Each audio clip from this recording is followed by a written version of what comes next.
Hello students, today we will start a new chapter, chapter number 8 in maths paper 1, that is measure of dispersion, measures of dispersion. Okay, so in this chapter we are going to study the different measures of the dispersion, then the various standard deviation, coefficient of variation, etc. So before to start with this chapter, measures of dispersion, let us recall some concept. Okay, basically this chapter is belongs to statistics, right? The measures. Okay, so this part comes in statistics. So first of all we will recall some points. First, it is constant and variable.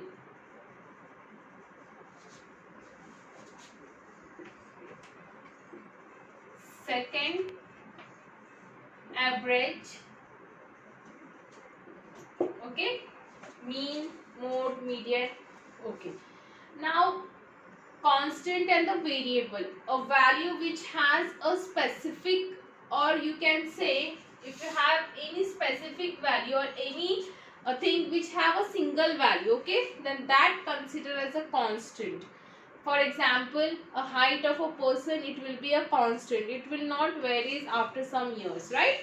Similarly, the weight of the person, so weight of the person, this fact is a variable because the weight, it will not constant, right? It will change according to the age, according to the any other factor.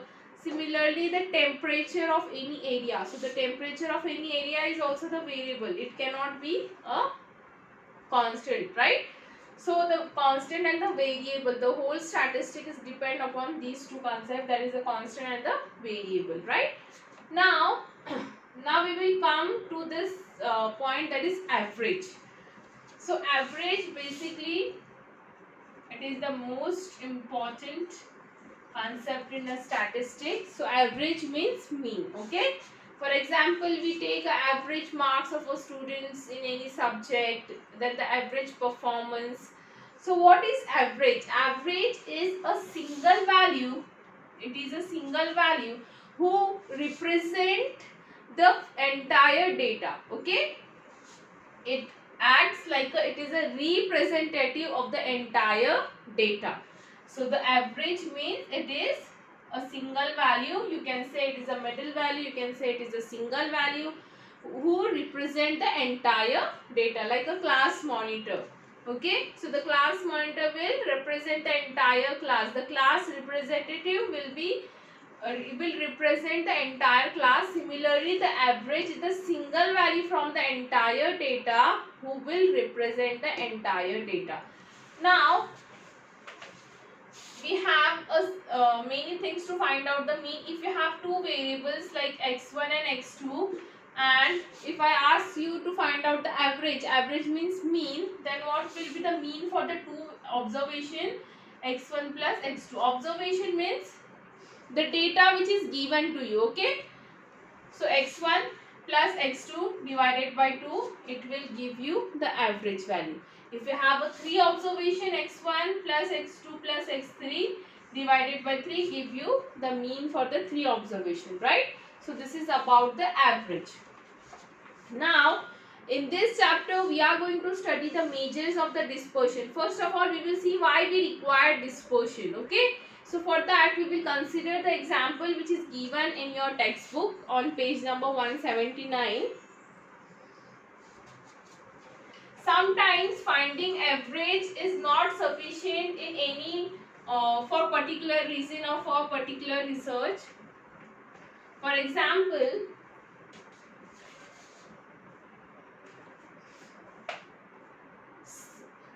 in earlier classes we have learned about the measures of a central tendency, that is a mean, mode, median. You have studied this in your school. Such an average tell us only about the central part of the data, right?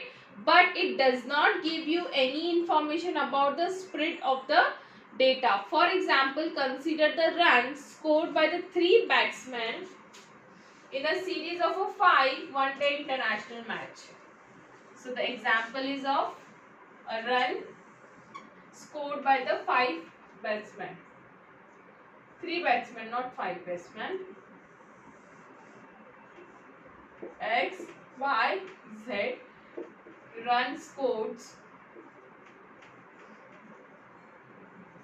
total run and mean. 90, 17, 104, 33 and 6. 40, 60, 55, 50, 45. 112, 8, 96, 29 and 5. So the total is 250, 250, 250 and therefore the mean is 50, 50, 50. Okay. So here are the data is about the runs scored by the 3 batsmen. Okay. For in the 5 series match 90, 17, 104, 33 and 6. So the total is coming 250. 40, 60, 55, 50, 45 total is 250 and the 112 for the third one 8, 96, 29 and 5. So you can see even though the runs scored by the batsmen are different but the total of these 3 runs is equal, right? 250, 250, 250 and here the n is 5. 5 matches are there. So we have to divide each total by 5 to get mean. Mean means average. Okay. So addition of all these runs divided by 5 will give you the mean average runs. Okay. Similarly, we will do it for this and this too. Now we are getting the same mean for the each of the batsmen, right? So all the above series have the same size n is equals to 5 and the same mean 50. But they have the different in the composition. Thus, to decide who is the more dependable, the measure of a mean is not sufficient. Okay, so this is the type of case where the measure of the mean, we cannot decide or we cannot conclude anything just on mean, right? So therefore, we require the another tool, that is a dispersion, right? So the measure of mean is not sufficient, the spread of the data, or you can say the variation is a factor which needs our attention. So to understand more about this, we need some other measure, okay? And one such measure is a dispersion. So for the variation, we require the another type of measure, that is a dispersion, okay? So we have some definition for the dispersion. It is given on 179. The degree to which numerical data tends to spread about an average value is called the variation or the dispersion of the data. So this is the definition for the variation. Okay. So like the measures of central tendency, we have the 3 options, right? Mean, mode, median. Similarly, we have geometric mean, harmonic mean that you will study in your higher classes. Likewise, the measures of dispersion, we have range, variance and the standard deviation. So there are the 3 measures of the dispersion are there. We will going to study in this chapter.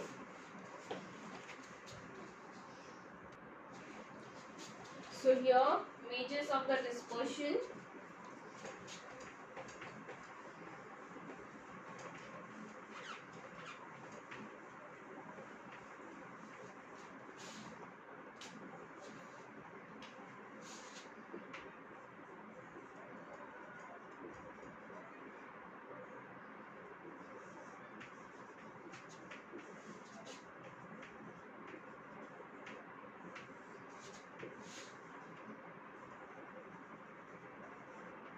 First one is a range, second one is a variance, and the third one is a standard deviation.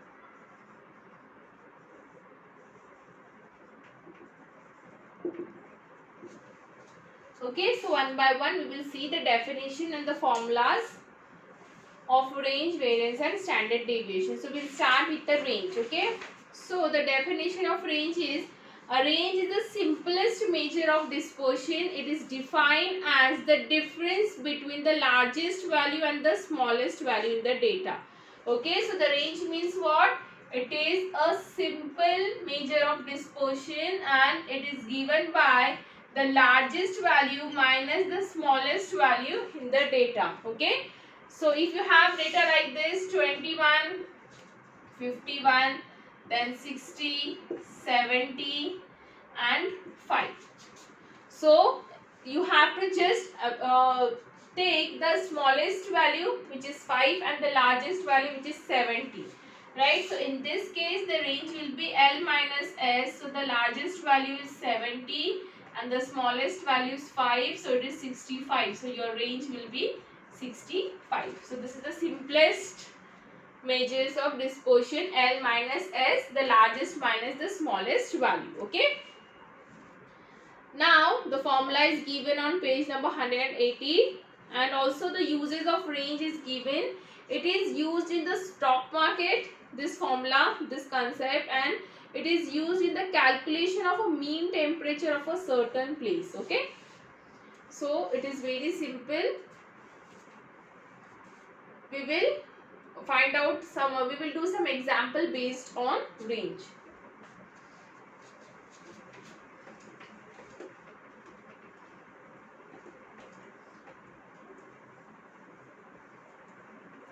See, for the data also we have three types of a data. Data can be given in the individual form, right?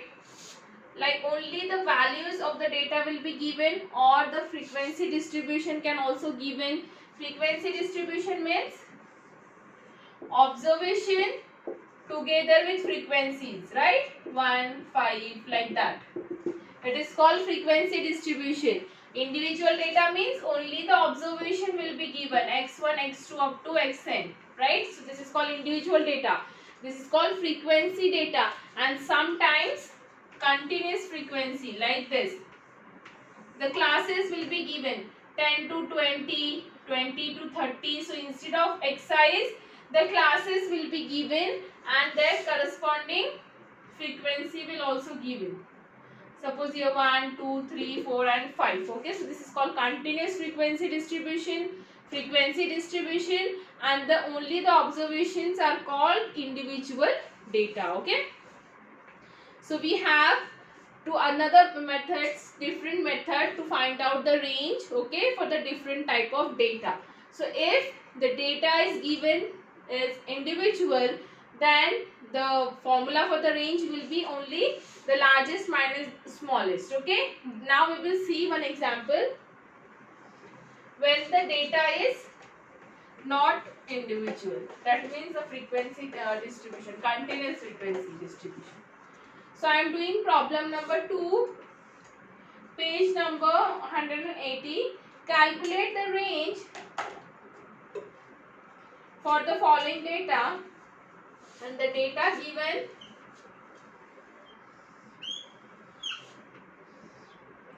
salary, number of employees.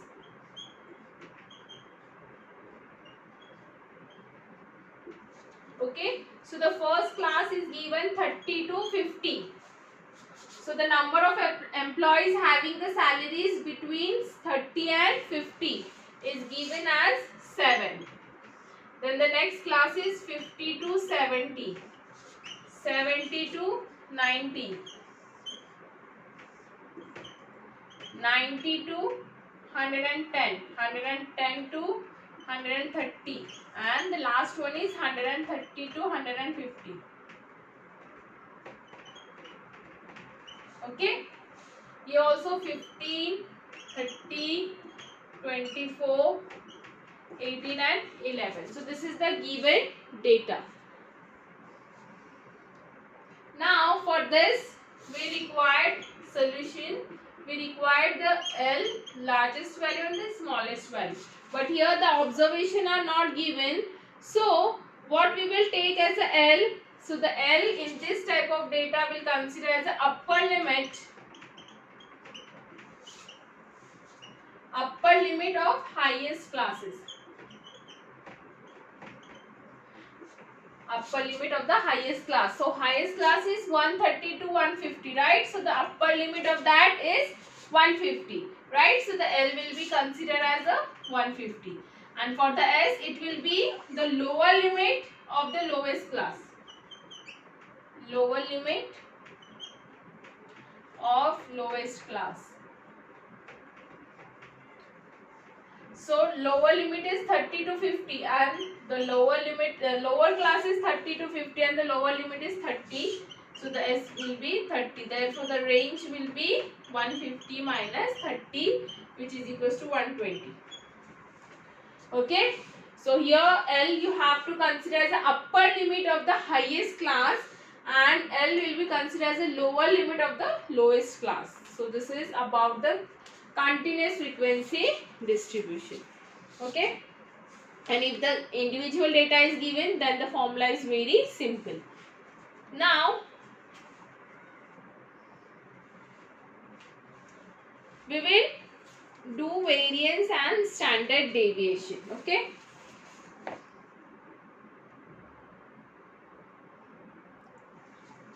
now we'll do variance. The next topic is variance.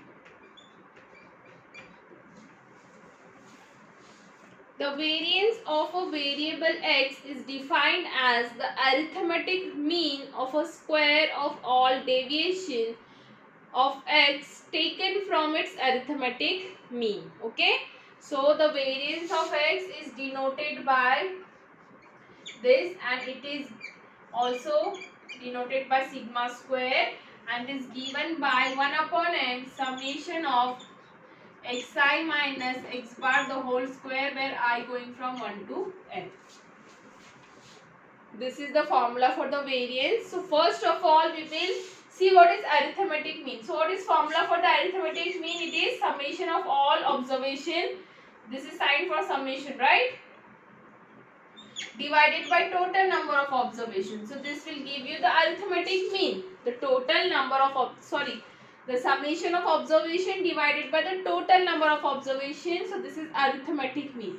Now what is variance of x? Variance of x is denoted by sigma square, and it is considered as if you delete or if you subtract mean. Okay, if you subtract mean from each of the observations, suppose you have x1, x2, x3 and x4, and if you subtract mean, if you find out the arithmetic mean of this as x bar, and if you subtract x bar, the arithmetic mean from each of the term, each of the observation, right, x4 minus x bar, and if you add or if you take a square of that, that is square of that. Okay, so after taking square, and if you find arithmetic mean of these terms, so what will be the arithmetic mean of these terms? That means you have to sum all these terms, xi minus x bar the whole square divided by n, right?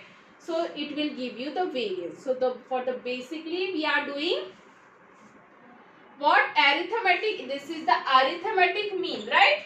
What we are doing, we are finding arithmetic mean of the observation, where the observation are deviated from arithmetic mean x bar, and we have taken a square of that, right? So this is a mean of a square mean. This is the arithmetic mean of a square of a deviation taken from each of the observation. So from the observation we are deducting x bar, and then we are taking square of that. Okay, and we are finding the arithmetic mean of these terms, right?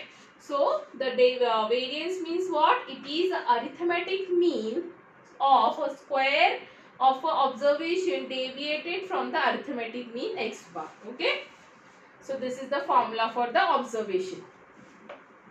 So what you have to do, if you have a data like this, x1, x2, x3, x4. Suppose you have a data like this, okay, then how you will find out the variance? For the variance, first of all you have to find out the arithmetic mean of the given data. So arithmetic mean will be x1 plus x2 plus x3 plus x4 divided by 4, because the 4 number of observations are there, right? After that, what you have to do, you have to subtract each exercise from x bar, right? So your next column will be x1 minus x bar, x2 minus x bar, x3 minus x bar, x4 minus x bar. After this deviation means you are taking difference. You have to square all these terms. x1 minus x bar the whole square, x2 minus x bar the whole square, x3 minus x bar whole square, x4 minus x bar whole square, right? And then you have to find out the summation of this, that is summation of xi minus x bar the whole square, and then you have to take a arithmetic mean of that. So it will be a variance. Arithmetic means what? Summation divided by total number of observations. So summation divided by total number of observation will give you variance. Okay. So this is the formula, standard formula for the variance. Now we have one compact formula as well, okay, which is derived from this formula only, and which is quite simple than this formula.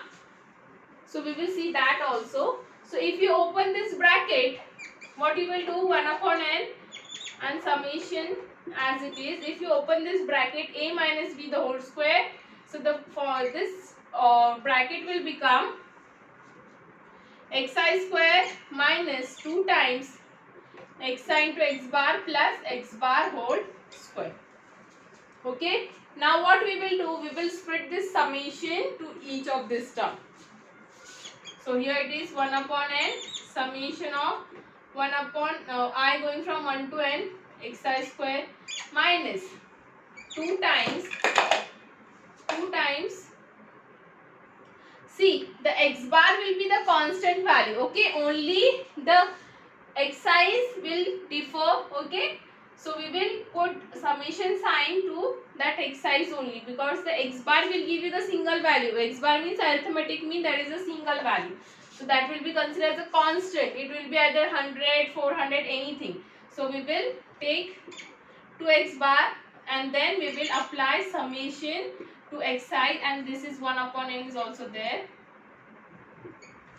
Right? Similarly, here also we have x bar. X bar is nothing but the constant, and then summation I going from 1 to n of 1. Here nothing is there, that means 1 is there divided by n. Okay? Now, this is the formula for what? Instead of x's, what we have the formula for the arithmetic mean? Summation of x's upon n. Now we have xi square, right? So the formula will become x square bar. Or you can keep that term as it is, no need to convert. Okay, keep this term as it is. Now here this is nothing but x bar, so 2 times x bar into x bar, that is x bar square, right? X bar into x bar. Now here x bar square will, as it is the summation of 1, how many times? N times, right? So it will give us n divided by n. If you add 1, n times, then the addition will be n. Now this n and this n will get cancelled. Minus 2x bar square plus x bar square. So this is minus x bar square. The formula will be 1 upon n, summation I going from 1 to n, xi square minus x bar the whole square. So this is the compact formula. You can use both the formulas. It's up to you. But this is a simple formula compared to this. Okay. Now this is the formula for the variance, and the next topic is the standard deviation. So the standard deviation is defined as a positive square root of the variance. So if you take a positive square root of the variance, then you will get standard deviation.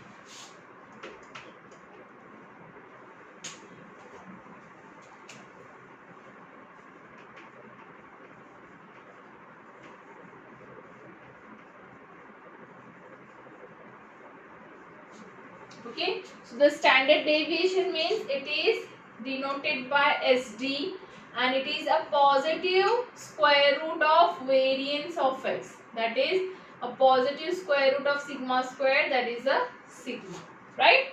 So the standard deviation is nothing but the sigma, a positive square root of variance.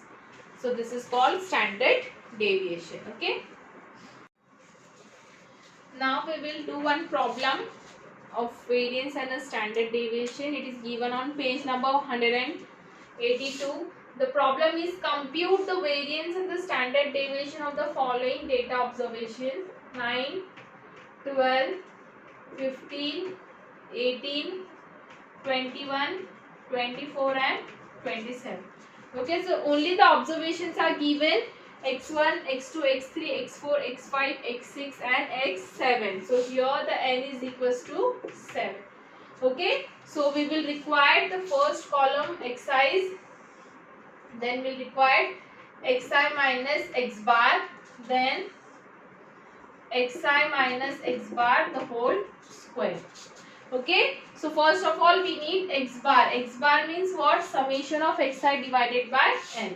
So the xi's are 9, 12, 15, 18, 21, 24 and 27. Okay, so the total is summation of xi's, it will be summation of xi. The addition of all this, it is given as 126. Okay, therefore the mean will be summation of xi divided by n. So the summation of xi is 126. 126 divided by 7, it will give you 18. Answer is 18. Now we will subtract mean from each of the observation, that is 9 minus 18. So the answer is minus 9. 12 minus 18, answer is minus 6, minus 3, 0, 3, 6 and 9. Right? Now we will take square of this. 81, 36, 9, 0, 36, 81. Now we require the summation of this bracket also. So the summation is 256. Okay. Therefore the formula of the variance is given by, the formula of the variance, it's up to you. You can use both the formulas which we have seen. Okay, so the formula of variance, it is denoted by sigma square and the formula is 1 upon n summation of xi minus x bar the whole square, right? So we require this summation divided by small n. So this summation is 256 divided by, not 256, it is 252. Divided by 7, so the answer is 36. So the variance is coming as 36. Therefore the standard deviation is equals to under root of sigma square, that is under root of 36, which is equals to 6. Okay. So this is your answer. Now in the next class we will see how to find out the variance and the standard deviation for the different type of data, and also we will solve problem based on that. So we have the three different types of data. First, the raw data, only the observation, frequency data, and the continuous frequency distribution, that is with classes.